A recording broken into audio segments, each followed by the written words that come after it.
Hey, Limitless fam. I recorded this and I went like over 6 minutes and I was like, that's just too long. I don't want to do that. So let me try to give you the quick down and dirty version real quick. All right.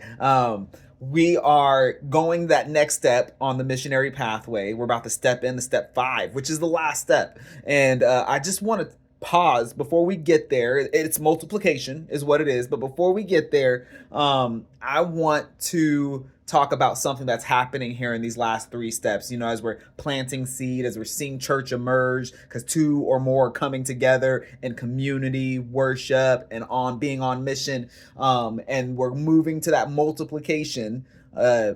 Something is happening here, and it's captured very well in a term that we call discipleship. Jesus had his 12 disciples. And you may hear that term thrown out a lot, discipleship.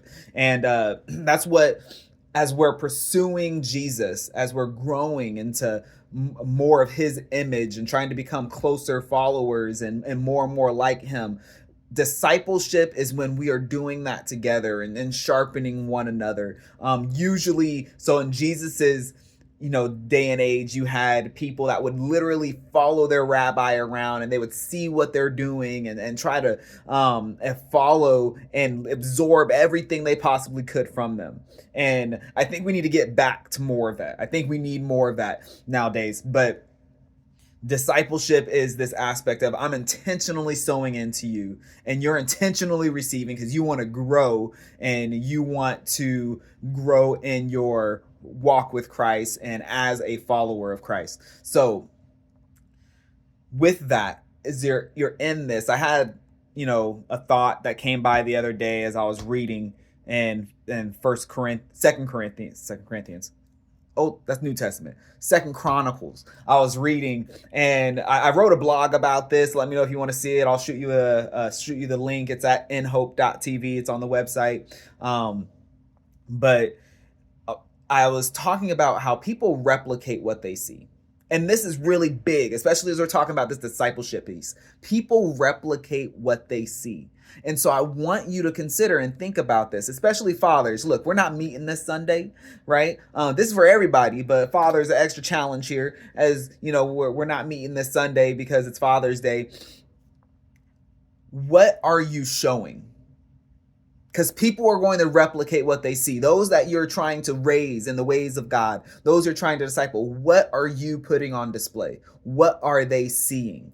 And the challenge in that is not so much, I need to, mind my P's and Q's. I need to cross my T's and dot my I's and make sure I'm not doing anything bad. It's not as much of that, because that's important, right?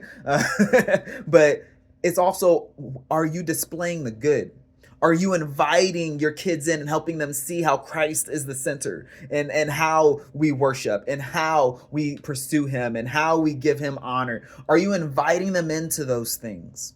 One of the reasons why we love having our kids in the midst, and we invite them into the conversation, the passage, and invite them to listen and stick around, is because we want them to be able to see how we get into the word, how we apply the word, how we fellowship together, and how we bear each other's burdens and pray and have concern and care for one another. We want them to see that modeled, because what they see, they will end up reproducing. They will end up replicating. So think about that, guys. What are you putting on display? Is there a way for you to invite others in to see more? All right. I try not to, beat down people's doors, but like I said, I'm a huge believer in this. Let me know if you want me to bother you more and let you know more about what's going on in my life and what I'm doing and all these different, let me know, because I'll let you know. I'll hit you up every day, but I'm trying not to, get on your nerves too much. But love you guys. This Sunday, we're not meeting, but we'll see you the next Sunday, and you'll be hearing from me again between now and then.